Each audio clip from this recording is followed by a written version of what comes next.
V San Diego jsme dostali takový malý pokoj. Peťa si stěžuje, že by teda mohl být o trošku větší, no, ale tak já se příště pokusím získat ještě něco lepšího, no, jako...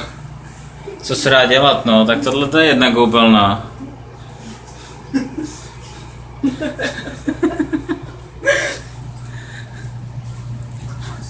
Tady máme obýváček, takový malý.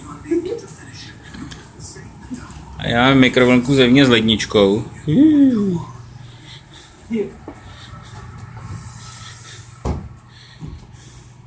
Tady je postel.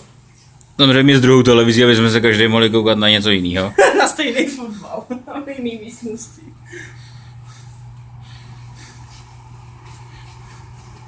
Tady máme umyvadlo. Tady máme šatničku. Šatničko velikosti dospělého slova. A tady máme druhou koupelnu. Opět samozřejmě s blbou americkou sprchou, ale to není nic, co bychom nevyřešili.